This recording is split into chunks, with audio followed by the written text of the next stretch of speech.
안녕하세요. 토요미스테리 디바제시카입니다. 오늘 사건은 한국인들이 일본 여행지로 자주 찾는 오사카에서 벌어진 사건입니다. 때는 2018년 1월 26일 일본 오사카 사카이시에 위치한 병원 응급실로 의식불명에 빠진 환자 한 명이 긴급히 이송됩니다. 그는 67세의 남성 아다치 토미오 씨였죠. 평소 건강이 좋진 않았습니다. 지병으로 당뇨를 앓았고 또 거기에 대장암 4기 환자라서 이미 대장 일부를 좀 제거한 상태였어요. 심지어 얼마 전에 암이 폐와 간으로 전이되면서 방사선 치료도 함께 받고 있었고요. 즉 누구보다 건강관리가 각별하게 필요한 사람이겠죠. 그럼 그가 그 암 때문에 지금 의식불명이냐? 또 그렇진 않습니다. 토미오 씨에게 갑작스러운 이상 증세가 나타난 건 6일 전인 2018년 1월 20일. 이날 그는 저혈당으로 쓰러졌어요. 병원에 입원을 했죠. 다행히 며칠 후에 건강을 회복했고 25일 날 퇴원을 합니다. 네, 어제요. 하지만 바로 다음날 또다시 저혈당이 왔는데 이번엔 의식불명에 빠질 정도로 상태가 심각한 거예요. 병원에 도착했을 당시 토미오 씨의 혈당은 20mg/dL. 보통 정상 수치는 70에서 110 사이인데 만약에 혈당이 70 이하가 되면 저혈당 증상이 나타납니다. 자, 현재 그는 20이죠. 통상적으로 30 이하가 될 경우에는 죽음에 이를 수 있어요. 토미오 씨는 현재 생사의 기로에 놓여 있는 거죠. 의료진은 그를 살리기 위해 사투를 벌였습니다. 그런데 비극은 이게 끝이 아닙니다. 바로 하루 뒤인 3월 27일 이번에는 토미오 씨의 큰아들 40살이던 아다치 마사미츠가 이 아버지의 자택 화장실에서 쓰러진 채 발견된 거예요. 당시 집에는 큰아들 외에도 어머니 그리고 누나 아케미가 함께 있었죠. 이 마사미츠가 화장실에 들어갔는데 한참이나 나오지 않았대요. 그래서 문을 열고 들어가 봤더니 그가 쓰러져 있었고 가족이 발견한 거죠. 이때 누나는 외출 중이던 마사미치의 아내, 그러니까 올케에게 이 사실을 알렸고 막 황급히 달려온 아내는 처절한 남편의 이 광경을 목격하고 맙니다. 마사미치는 화장실 벽에 기댄 채 의식이 없는 상태였어요. 즉각 병원으로 이송됐지만 그는 끝내 사망 판결을 받습니다. 사인은 일산화탄소 중독. 그러고 보니까 이 현장 화장실에서 뚜껑이 덮여있는 변기 위에 연탄이 담긴 그릇이 발견됐거든요. 이거 뻔한 상황이죠. 경찰은 마사미츠가 직접 연탄을 피워서 극단적 선택을 한 것이라 판단합니다. 또 결정적으로 유서가 존재했고요. 이 유서가 그러니까 마사미츠가 화장실에서 발견된 직후에 누나 아케미가 그 마사미츠 아내가 달려왔잖아요. 그 아내에게 이게 유서인가 봐 하고 건네준 거였어요. 내용은 이러했습니다. 제가 아버지와 누나를 위해 돈을 빌리러 여기저기 돌아다녔지만 실패했습니다. 사실은 내가 아버지에게 인슐린을 맞췄습니다. 아버지가 의식불명이 된 건 다 나 때문입니다. 여기서 잠깐 설명을 좀 드리자면 지금 병원에 입원한 토미오 씨가 당뇨를 앓고 있다고 했잖아요. 평소 혈당이 높은 당뇨 환자들은 주기적으로 몸에 인슐린을 투여받습니다. 이 인슐린이 몸에 있는 혈당 수치를 낮춰주는 거죠. 하지만 만약 이걸 과다 투여할 경우 반대로 저혈당 상태에 빠져버립니다. 이걸 이용했다라는 게 남편의 유서 안에 들어있었던 거고요. 자, 이 유서의 내용이 사실이라면 장남은 금전적인 문제로 괴로움을 겪다가 아버지를 살해하고 또 죄책감으로 본인 역시 지금 목숨을 끊는 정황이에요. 이 집안 뭔가 되게 복잡하죠. 근데 이 집안이 정말 찢어지게 가난한 집안이냐? 그건 또 아니에요. 우선 아버지인 토미오는 얼마 전까지 오사카 사카이시에서 꽤나 규모 있는 수도공사 업체를 운영하고 있었습니다. 건물의 수도 설비, 배관공사 그런 걸 맡아 하는 회사였고요. 탄탄한 실력이 있어서 규모를 계속 키워나갔어요. 그러다 몇 년 전부터 토미오 씨의 건강이 이제 당뇨도 있고 막 대장암도 나오고 급격하게 나빠지면서 이제는 자식들한테 회사를 물려줘야겠다라는 계획을 세우게 되죠. 일단 자식들은 44살의 장녀 아케미, 그리고 40살이었던 장남 마사미츠가 있습니다. 근데 이 마사미치의 경우에는 이미 자신만의 건축회사를 만들어서 순조롭게 경영을 잘하고 있었거든요. 자연스럽게 누나 아케미가 아버지 회사를 물려받게 되죠. 그녀가 본격적으로 운영에 개입한 건 당시로부터 3년 전인 2015년부터였습니다. 하지만 이 회사가요, 2년 만에 위기가 찾아왔어요. 누나가 경영을 맡고 나서 매출이 절반으로 떨어졌고요. 날이 갈수록 자금 사정 힘들어지죠. 이걸 알게 된 동생 마사미츠는 아니 이거 아버지가 이렇게 키워놓은 우리 가업인데 그냥 될 수 없었습니다. 그래서 아버지와 누나를 돕겠다라고 직접 나서서 여기저기 돈을 빌리러 다닌 거예요. 근데 이 과정에서 누나와 동생 사이에 트러블이 잦아지기 시작해요. 왜 그러냐면 이제 마사미츠가 와서 이제 회사가 어떤 상황인지 봤잖아요. 그 회사 내부 사정을 잘 알고 보니까 동생 입장에선 아니 누나 왜 경영을 이따구로 했어? 이렇게 무능력해 생각할 수 있죠. 또 반대로 누나는 아무리 네가 우리를 도와준다고 하지만 지금 나를 너무 자존심에 스크래치 가게 하는 거 아니냐. 이렇게 해서 다툼이 시작된 겁니다. 이게 점점 날이 갈수록 강도가 세지더니 내가 널 죽여버려야 속이 시원하겠다 뭐 이런 이야기까지 폭언을 퍼붓는 날도 생겼습니다. 남매의 사이가 걷잡을 수 없을 만큼 멀어졌겠죠. 사실 다 아버지 회사 살리겠다고 시작한 건데도 불구하고요. 한편 이런 집안 사정을 마사미치의 아내 역시 잘 알고 있었습니다. 남편은 평소 아내한테 여보 누나 진짜 조심해야 돼 하면서 누누이 누나에 대한 이야기를 해왔어요. 욕심만 그득하고 회사를 맡을 만한 깜이 아니다. 사실 부부끼리 그런 험담을 좀 해왔었죠. 근데 그러고 보니까 이 죽은 남편의 유서가 좀 이상합니다. 이건 그 위급한 상황에 누나가 유서라고 건네준 거잖아요. 근데 이게 컴퓨터로 문서화돼서 딱 인쇄가 된 종이더라고요. 손으로 쓴 게 아니라요. 아내가 생각을 했죠. 아니 내 남편이 여태 컴퓨터로 편지를 쓴 적이 있나? 단 한 번이라도? 없습니다. 게다가 유서를 좀 살펴보면 그 안에 문법이나 단어 선택도 평소 남편의 문체와는 너무 다르고요. 아내는 즉각 누나를 의심했죠. 그리고 이러한 사실을 경찰에 전달합니다. 형사님, 제 남편 죽음에 누나가 개입된 것 같아요. 좀 조사 좀 해주세요. 애원을 했죠. 그래서 원래는 그냥 단순하게 극단적 선택으로 마무리하려던 사건인데 아내 제보 들은 경찰이 그럽시다 하면서 사건을 좀 더 세밀하게 조사하게 돼요. 그리고 그 결과 초동 수사에서는 미처 발견하지 못한 이상한 점이 곳곳에서 드러납니다. 먼저 이 마사미츠가 사망한 현장의 화장실 문에 본드가 발라져 있었어요. 이게 밖에서 문을 열지 못하도록 이제 죽음을 결심한 마사미츠가 이렇게 일부러 발라놨다고 해석을 할 수 있겠죠? 근데 정작 거기에 사용된 본드는 화장실 내부가 아닌 창고에서 발견됩니다. 왜? 이거 들고 들어갔을 텐데 왜 이게 밖에서 나오냐고요? 게다가 그 변기 위에 연탄이 태워져 있었잖아요. 그런데 화장실 내부에 라이터가 발견되지 않았어요. 그럼 어떻게 불을 붙이냐고요? 앞뒤가 맞지 않는 겁니다. 다음으로 경찰은 마사미츠가 어디에서 유서를 작성했는지 그걸 알아보기 위해 자택, 사무실, 컴퓨터를 샅샅이 수색합니다. 근데 어디에서도 유서 파일이 없습니다. 분명 이걸 썼다는 건 어디다 저장을 했을 거라는 건데도요. 그래서 범위를 좀 더 확대했죠? 그랬더니 유서 파일이 어디서 나온 줄 아세요? 바로 그가 숨진 본가의 컴퓨터에서 나왔죠. 인쇄 역시 여기에 있는 프린터로 한 게 확인됐고요. 이제 의심의 화살은 당연히 누나 아케미에게 집중됩니다. 경찰이 핸드폰 포렌식을 했더니 이 누나가 여러 번에 걸쳐 연탄 관련된 검색을 한 게 남아 있습니다. 그리고 여기서 가장 결정적으로 마사미치의 시신을 부검해 봤더니 놀라운 게 드러나요.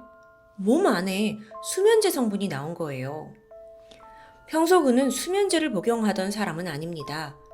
오히려 이 약 성분은 누나가 이전에 처방받은 것과 동일한 성분이고요. 수사망이 점점 아케미를 향해 조여왔죠. 그게 불안했던 걸까요? 어느 날 아케미가 경찰한테 갔어요. 그러면서 제 생각에 동생의 아내가 좀 수상해요. 조사를 해봐야 될 것 같아요. 막 이러면서 올케를 범인으로 모는 거예요. 그러니까 남편을 죽이고 정작 지금 누나인 나를 범인으로 몰고 간다라는 식의 음모론을 아주 적극적으로 펼칩니다. 자, 이후 그녀의 행동도 가관이었죠. 아케미는 억울하다면서 자기가 직접 이 음모론 내용을 적어넣은 전단지를 만들어요. 그리고 그거를 막 이웃집에 뿌리고 주변 차 앞유리에 끼워 넣고 막 동네 사람들한테 내가 범인이 아니다. 그 마사미치 아내가 범인인 것 같다. 이런 걸 막 퍼뜨리려는 거죠. 게다가 점점 이게 강도가 좀 세지는데요. 화를 못 참았는지 올케 자동차에다가 빨간 스프레이로 낙서를 하면서 정말 악랄하게 괴롭힙니다. 근데 또 이 모든 게 CCTV에 찍혀 있어요. 사실 이런 과한 행동을 할수록 더 의심을 받는 건 아케미였죠. 결국 2018년 6월 20일 아케미는 동생을 살해한 혐의로 체포됩니다. 그런데요, 이 사건엔 사실 또 다른 목격자가 있습니다. 그 마사미츠가 사망할 당시 집안에 어머니도 계셨잖아요. 근데 어머니가 이렇게 말해요. 그날 우리 딸 아케미가 나에게 녹차를 한 잔 타줬어요. 근데 그걸 마시자마자 내가 의식이 몽롱해져서 잠들어 버린 거야. 그리고 다시 정신을 차렸더니 아들은 죽어 있었고요. 어머니는 그때 잠들어 버린 거죠. 여기까지 확인한 경찰은 사건 당일 집을 찾은 남동생에게 누나가 같은 방법으로 또 의식을 잃게 했다고도 판단합니다. 이후 그를 직접 화장실로 옮겨서 연탄 피우고 문 봉쇄하고 자기는 어떤 방식으로든 현장을 빠져나온 뒤 자살로 위장한 거라고 판단한 거죠. 친누나가 이렇게까지 해서 집에서, 부모님 계신 집에서 동생을 죽인다고요? 너무 끔찍합니다. 아니, 그러면 재판에 앞서 살해 동기는 뭐였을까요? 단순 돈? 피해자 아내에 따르면 마사미치는 사건 하루 전, 그러니까 아버지가 병원에 실려갔을 때 와이프한테 이거 누나 때문인 것 같아 라고 의심하는 말을 했었다고 합니다. 그렇다 보니 누나는 동생이 알 것 같은데 이게 발각되게 두려워서 동생까지 살해한 게 아니냐라고 추측이 나왔죠. 그리고 이걸 뒷받침하듯 그녀가 작성한 그 남동생의 가짜 유서, 누나가 작성한 거거든요. 거기에는 남동생에게 자기 죄를 덮어 씌우려는 흔적이 있었죠. 내가 아버지에게 인슐린 줬다고 적어놨으니까요.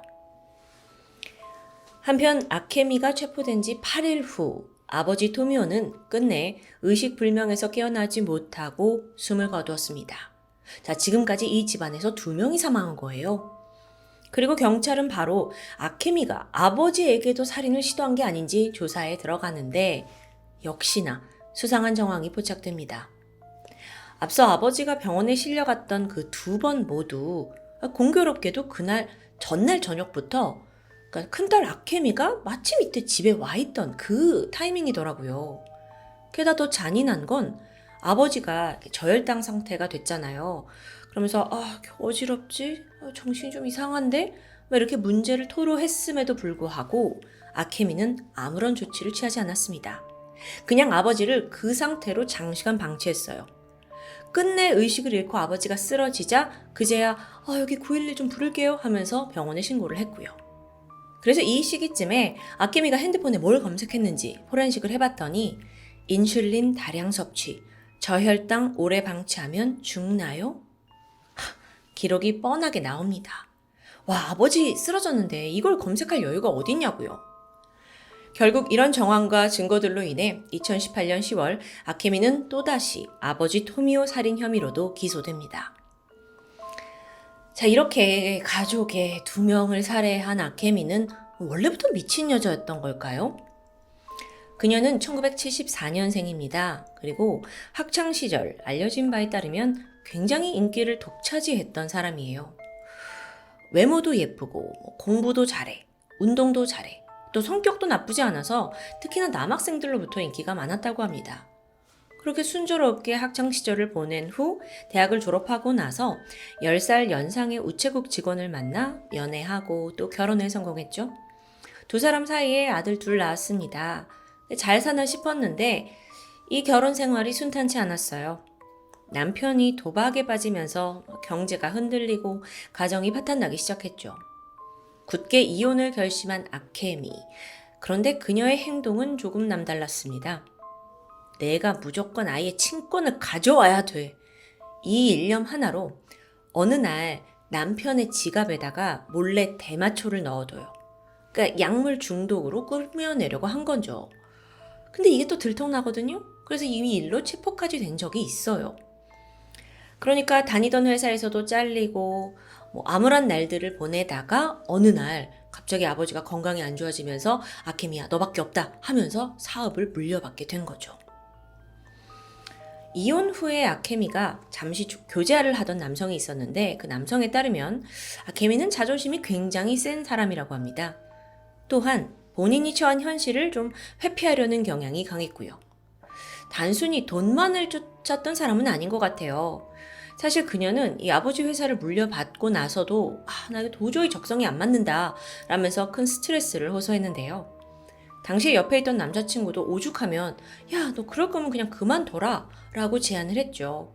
근데 이때 그녀는 나도 몰라. 어떻게 일단 될 대로 그냥 되는 데까지 해볼래. 그냥 난 알바나 하면서 살고 싶어.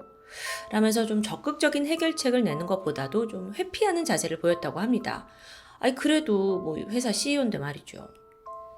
2022년 8월 아케미의 재판이 시작됩니다. 하지만 이 재판이 진행되는 내내 그녀가 한 말은 딱 한마디뿐이었어요. 특별히 할 말은 없습니다. 무슨 자세죠? 변호인단은 물론 그녀의 무죄를 주장합니다. 아버지와 남동생을 살해할 결정적인 동기가 아주 약하다고 강조를 한 거예요. 돈도 아니고 또 무엇보다 잠든 남동생을 누나 혼자서 화장실로 옮겨서 자살을 위장했다? 이거 자체가 좀 불가능한 거 아니냐라고 내세웠어요. 결정적으로 그 휴대폰으로 저혈당 쓰러지면 죽나요? 검색한 기록이 있잖아요. 여기에 대해서도 단지 위급한 상황에 아버지가 너무도 걱정이 돼서 그런 행동을 했다라고 설명을 했죠. 또 이게 아라고 말하면 아닌 것 같고 또 애라고 말하면 애인 것 같고 참 그렇습니다. 재판에서 아버지 토미오의 사인 또한 쟁점이 됩니다. 이 토미오의 주치의는 인슐린 과다 투여로 인한 저혈당 쇼크가 원인이라고 꼽았어요. 근데 이렇게 되면 아케미가 인슐린을 넣었다라는 게 증명만 되면 이제 살인사건이 되는 거죠. 근데 반면에 이 아버지가 대장암도 가지고 있었잖아요. 그래서 종양내과 의사는 대장암 때문에 이렇게 몸이 약해진 거다라는 결과를 내놓게 됩니다. 암이 사인이라면 토미오는 병사, 그러면 아케미도 살인죄를 벗게 될 텐데요. 한편 이때 아케미의 어머니가 힘겹게 증언대에 섭니다. 생각해보니까 딸이 우리 집에 방문할 때마다 이상하게도 남편이 저혈당에 빠졌던 것 같다. 그건 맞는 것 같다. 라고 증언을 한 거죠. 네, 이게 또 한편으로는 어머니 입장에선 지금 남편과 아들이 모두 죽은 마당에 딸까지 살인죄로 기소된 것 자체가 너무 괴로울 거예요. 그래서 어쩌면 딸이라도 좀 살리자 싶을 수 있는데 이런 증언을 좀 용기 내서 한 거죠. 실제로 어머니는 어떻게든 이 딸 아케미가 우리 가족의 사망과 연관이 있을 것 같다라고 확실하게 증언합니다. 두 번째 재판에서는 검찰 측에서 돈과 관련된 새로운 증거를 제시합니다. 아버지가 입원을 하고 나서 그 얼마 안 되는 시간 동안 아케미가 은행 계좌에서 꾸준히 돈을 출금했더라고요. 이렇게 되면 아버지 살해할 동기가 금전적인 목적이 될 가능성이 높아지죠. 그리고 이건 판결에 아주 중요한 증거가 되고요. 2022년 11월 마침내 D-Day가 되었습니다. 이날 오사카 법원은 아다치 아케미에게 남동생 그리고 아버지를 살해한 혐의로 유죄를 선고합니다. 재판장이 뭐라고 했냐면 아주 치밀한 계획으로 가장 가까운 가족 둘의 목숨을 빼앗았다고 말합니다. 그리고 아케미에겐 무기징역이 내려졌죠. 사실 검찰 측에서는 사형을 주장했거든요. 근데 그럼에도 무기징역만 받은 데에 대해서는 여전히 살해 동기가 좀 미약하고 범행의 잔혹성이 낮다는 점을 언급했습니다. 판결 이후 아케미와 검사 측 모두 항소했고요. 2심 재판은 올해 2024년 1월에 있었습니다. 재판에서 아케미 측은 여전히 무죄다라는 주장을 굽히지 않아요. 한편 검찰 측은 이건 무기징역으로는 도저히 안 된다, 사형을 요구했죠. 최근인 2024년 4월 2심 재판에 대한 결과가 나왔습니다. 법원은 1심의 판결을 그대로 지지해 항소 기각하고 그녀에게 무기징역이 확정됐죠. 그렇게 매정한 큰딸의 살인극은 2심까지 진행되어 있는 상태입니다. 여러분, 흔히 피는 물보다 진하다는 말이 있습니다. 그만큼 가족 간의 정이 끈끈하다는 거죠. 근데 살다 보면 한순간에 좀 남보다 더 밉고 저주하게 되는 것 역시 가족이 아닌가 싶은데요. 어쩌면 범행 동기가 미약하다라는 재판장의 말은 그만큼 그녀의 살인이 도무지 납득되지 않는다는 걸 의미하는 건 아닐까요? 어렸을 적에 가깝게 지내던 큰아버지네도 또 고모네도 어느 순간 부모님과 사이가 틀어져서 평생 보지 않겠다고 하는 막 집안 싸움이 나는 이런 일 다 겪으셨죠? 물론 여러분만이 아는 각자의 집안 사정이 있을 겁니다. 하지만 그 끝이 이렇게 잔인하고 냉혹한 결말이 되지 않길 바랍니다.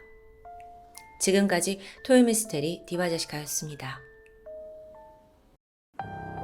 안녕하세요. 토요미스테리 디바제시카입니다. 2016년 9월 12일 일본 치바현에 있는 한 가정집 앞에서 20대 남성 여러 명이 기웃거리고 있었습니다. 혹시 동네 건달인가 싶었지만 그런 느낌은 아니었는데요. 이들 모두 어딘가 긴장한 듯 초조해 보였죠. 그리고 잠시 후 이들의 신고를 받은 경찰이 도착을 했고 문제의 집 안으로 들어갑니다. 그리고 거실 중간에서 처참하게 토막난 시신을 발견하고 말았죠. 피해자의 신원은 21살의 남성 타케우치 료. 그는 2주 전부터 행방불명 상태였습니다. 이 밖에서 서성이던 남성들은 료를 찾아다니던 친한 친구들이었고요. 그런데 실종 2주 만에 다른 곳도 아니라 바로 그의 집 안에서 시체로 발견된 상황. 대체 어떤 일이 있었던 걸까요? 살인사건임이 밝혀지고 가장 먼저 범인으로 지목된 사람이 있습니다. 료가 집에 없다라면서 친구들이 들어오는 걸 필사적으로 막았던 료의 친누나였는데요. 물론 인상이 다는 아닙니다. 하지만 보시는 이 사진 속에서 너무도 온순해 보이는 이 누나가 친동생을 토막살인했다고요? 너무 성급한 결정 아닐까요? 싶었지만 우선 꼬이고 꼬인 이 사건을 잘 이해하기 위해서는 타케우치 가족에 대해 알아보려고 합니다. 사망한 타케우치 료는 부모와 4살 위 누나 그리고 2명의 여동생 사이의 둘째였습니다. 그런데 가정 환경이 꽤 불우했어요. 아버지는 아이들에게 굉장히 무관심했고 어머니 또한 손찌검이 잦았습니다. 부모가 식기를 제대로 씻지 않은 채 음식을 주기도 했다고 하는데 또 어쩔 땐 이틀 이상 밥을 먹지 못하고 굶기도 했고요. 그러던 2008년 아버지가 정신질환 판정을 받게 되고 일을 그만두면서 집에서 요양을 시작합니다. 사실 이전에도 이 아버지가 제대로 된 역할을 했던 건 아니었는데 집에 계속 머물게 되면서 더욱 그는 무너져가는 듯 했어요. 한동안 아버지가 무력하게 멍하니 있다가 얼마 후에는 극단적인 시도로 목숨을 잃을 뻔하기도 했죠. 이 가정이 그야말로 위태로웠습니다. 결국 2011년 부부는 이혼을 결심했고요. 어머니는 막내딸만 데리고 집을 나가게 되죠. 그렇다면 이제 이 집의 남은 가족은 아버지, 그리고 첫째 딸 타케우치 에미, 둘째 아들 타케우치 료, 그리고 셋째 딸이었습니다. 그런데 직장을 잃고 집에서 요양하는 아버지에게는 이 자식들을 부양할 경제력 능력이 전혀 없었죠. 그러니 별 수 없이 장녀였던 에미가 대학을 자퇴하고 알바를 시작합니다. 동생들을 먹이고 또 공부시켜야 하니까요. 그런데 이 아버지에게는 사실 또 다른 문제도 있었습니다. 다 같이 같은 집에 사는데도 불구하고 하루 종일 방 안에만 틀어박혀서 거의 나오질 않는 겁니다.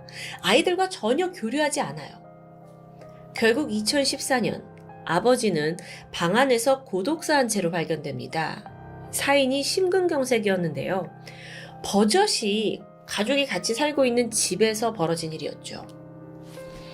이 비극 이후에 참다 못한 셋째 딸마저도 집을 나가고 말았는데요. 이제 이곳에는 큰딸 타케우치 에미와 둘째 타케우치 료, 이렇게 남매만 덩그러니 남게 됩니다. 당시 누나 에미의 나이가 23살, 료가 19살이었습니다. 여태 다사다난한 가정이었긴 했지만 누나 타케우치 에미는 친구들 사이에서 아주 밝고 명랑한 사람이었습니다. 고등학교 때 육상부에서 활동을 했고요. 또 공부도 게을리하지 않았어요. 집안 사정 때문에 대학을 자퇴하긴 했지만 이후 5년간 알바를 쭉 하면서 직장에서도 늘 칭찬받는 성실한 직원이었고요. 그녀가 일하던 곳의 점장님은 에미 걔는 굉장히 건강하고 밝은 사람이다. 딱히 가족에 대한 어려움이나 고민을 말한 적은 없는 것 같다라고 말했는데요. 오라, 에미는 뭔가 자신의 가정사에 대해서 좀 감추고 싶었던 걸까요? 한편 그녀는 밖에서 굉장히 쾌활했지만 집에만 돌아오면 좀 바뀌는 듯 했습니다. 어린 나이에 과장이 된 어떤 부담감 때문이었을까요? 아니면 사회생활에 좀 찌들어서일까요? 단적으로 어떤 점이 달랐느냐? 그녀의 방을 보면 거의 쓰레기장이라고 해도 될 만큼 혼란스러웠다고 해요. 음식과 화장품, 속옷들이 그냥 어디 들어가지 못하고 한 공간 안에 그냥 아무렇게나 널브러져 있는 겁니다. 굉장히 이게 정상적인 사고를 가지고 있는 사람인가 싶을 정도인데 동생 타케우치 료 또한 밖에서는 사실 평판이 좋았어요. 간호시설에서 일을 했는데 남을 돕는 일에 큰 보람을 가지고 있는 듯 했죠. 인간관계도 좋아서 주변에 늘 사람들이 많이 있었습니다. 그러면 이 남매 둘 사이는 어땠냐 봤더니 두 사람이 꽤나 돈독합니다. 누나는 알바한 돈으로 동생 핸드폰과 옷을 사주기도 했고요. 동생도 누나라면 끔찍히 여겼죠. 그런데 아버지가 사망한 이후 이 집에 남매만 남게 되면서 그 상황이 서서히 바뀌게 된 것 같습니다. 일단 이 두 사람이 덩그러니 집에 남았고 룸메이트가 됐죠. 그러면서 서로 집에서 지켜야 할 규칙을 만들게 됩니다. 그 첫 번째는 생활비를 반반 부담하자. 당연하겠죠. 두 번째, 서로의 방에 들어가지 말자. 세 번째, 마지막으로 허락 없이 친구를 집에 부르지 말자. 남매 간 서로의 프라이버시를 존중하는 기본적인 규칙으로 보입니다. 그런데 문제는 동생 료가 이걸 잘 지키지 않았다는 거예요. 이 남매가 월말이 되면 각자 사용한 영수증을 보여주면서 생활비 얼마냐 이렇게 계산을 하기로 약속을 했죠. 근데 동생은 영수증을 모으지 않는 겁니다. 버려버리기 일쑤였죠. 이뿐만 아니라 누나가 방에 들어가는 걸 끔찍이 싫어하는데도 불구하고 한 번은 누나 방에 들어갔어요. 그리고 장난삼아 사진을 찍은 적도 있었죠. 그리고 정작 문제는 이걸 트위터에 올리게 된 건데요. 보고 계신 바로 이 사진들입니다. 방 안에 쌓여있는 박스, 근데 그 박스 안팎으로 과일, 바나나가 놓여져 있죠. 이것만 봐도 사실 단적으로 이 방 안이 어땠는지 좀 알 수 있을 것 같은데요. 어쨌든 료는 이렇게 난잡한 누나 방 사진을 올려서 놀렸죠. 집에 아무도 없는데 누나는 혼자 재밌는 게임이라도 한 걸까요? 라는 글을 올렸습니다. 료는 어쩌면 누나가 집안을 너무 더럽게 쓰는 것에 큰 불만을 가지고 있는 듯 했어요. 이 외에도 남매 간에는 누가 쓰레기를 버릴 거냐, 설거지는 왜 안 했냐 등등의 사소한 트러블이 계속되었습니다.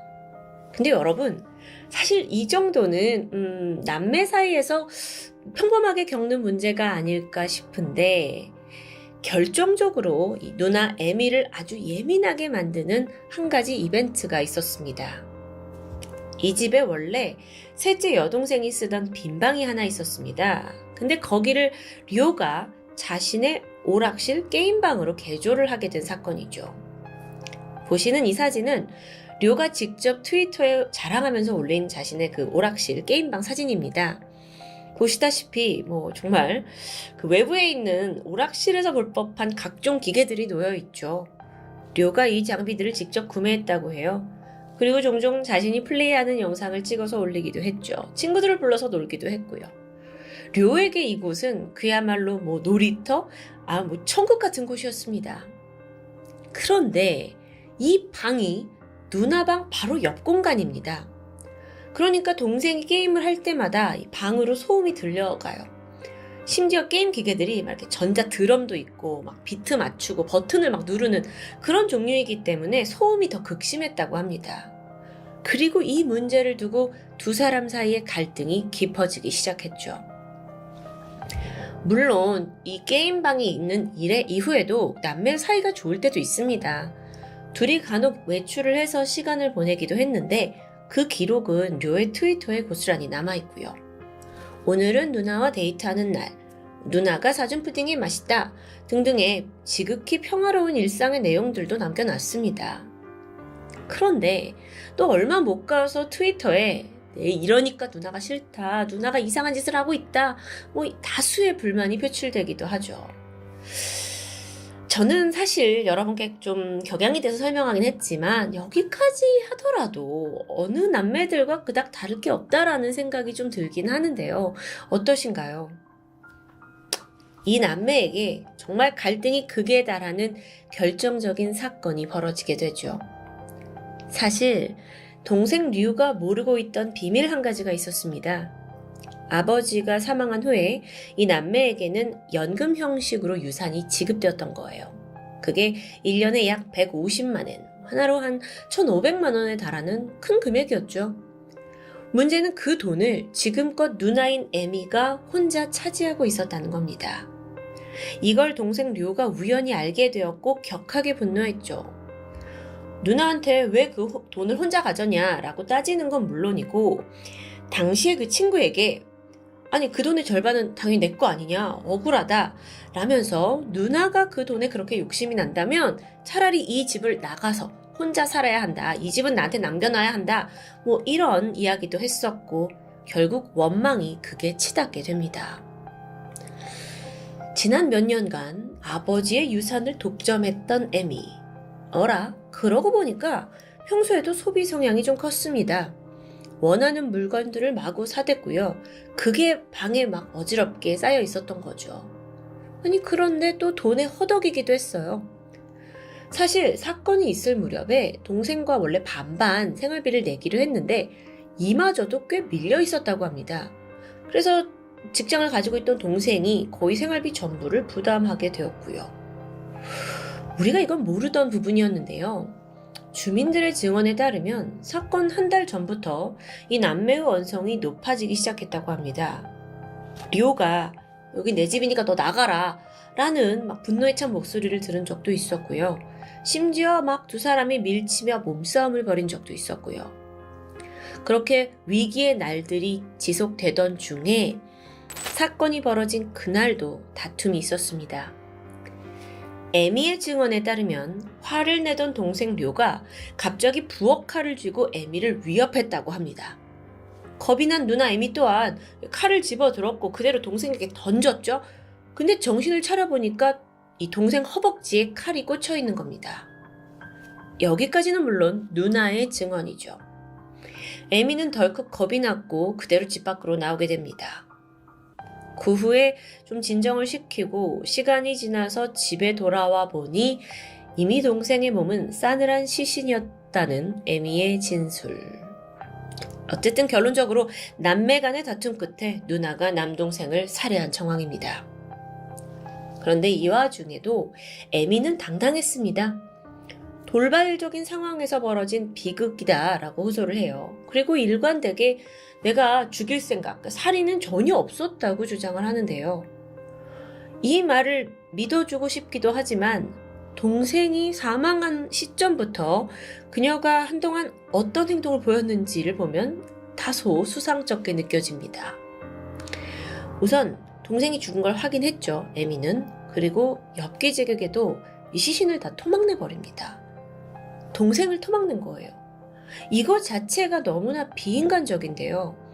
그 절단한 부위들을 비닐봉투에 넣어서 약 2주간 냉장고에 보관하게 되죠.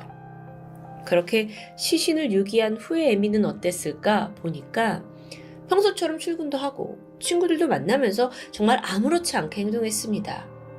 심지어 죽은 동생 신용카드로 쇼핑을 즐기기도 했죠. 집 안에는 동생의 시체가 썩어가고 있는데도 불구하고요. 하지만 결코 완전 범죄가 될 수는 없었죠.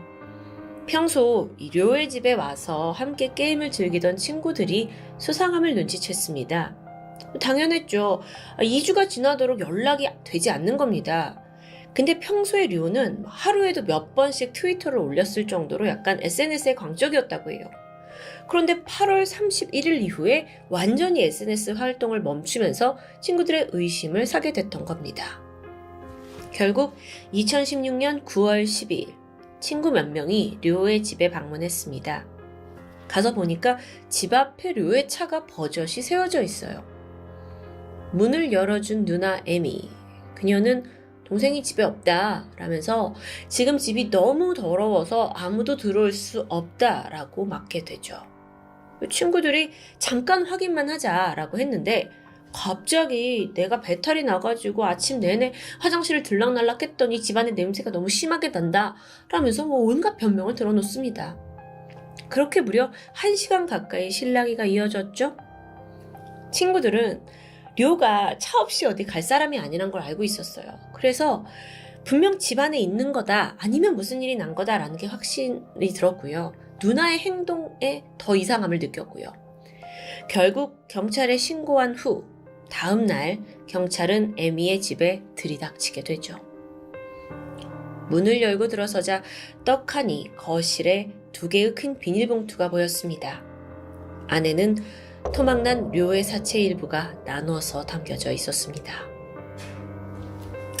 그렇게 타케우치 에미의 친족살인이 만천하에 드러났는데 왜 그토록 시신을 끔찍하게 훼손했느냐라는 질문에 대해서 그냥 어떻게 처리해야 될지 몰라서 해체를 한 것뿐이다 라고 덤덤히 진술하게 됩니다.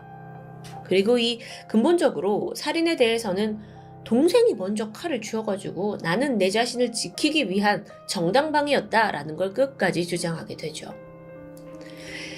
여론의 아주 뜨거운 관심 속에 재판이 열렸고요. 하나하나 증거들을 기반으로 분석을 시작했죠.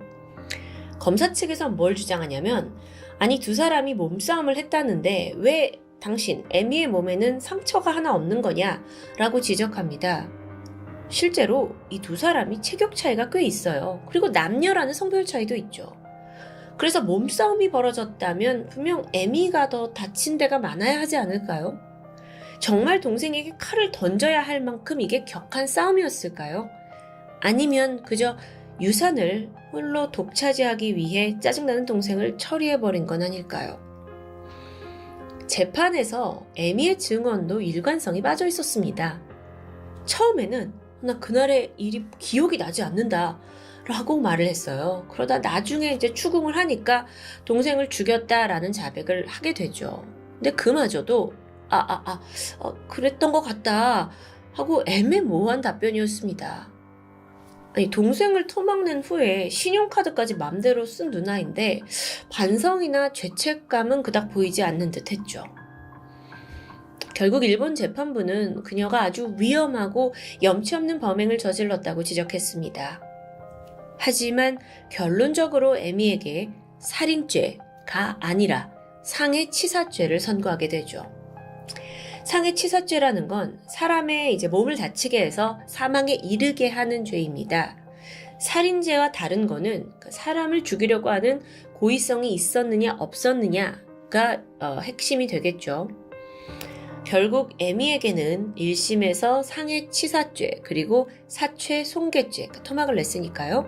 요걸로 10년형을 선고받게 돼요. 이게 죄값에 비해서 좀 가벼운 형량 같은데 여기에 그치지 않고 에미는 정당방위인데 10년이 무슨 소리냐 라면서 다시 항소를 하게 되고요. 2심에서 결국 7년형을 최종 확정받게 됩니다. 동생을 죽인 누나에게 7년형. 여러분, 초기에 이 사건이 보도가 됐을 때는 이게 그저 남매 간에 아버지 유산을 두고 벌어진 참극이다 라고 해석이 되었습니다. 하지만 이제 언론에서 이들의 복잡한 가정사 그리고 둘의 관계가 속속 드러나면서 일부의 사람들은 좀 사건을 다른 시각으로 해석하기도 했어요. 특히나 한 정신과 전문의는 장녀 에미, 그러니까 범인 에미가 기능부전 가정에서 자란 생존자라고 표현했습니다.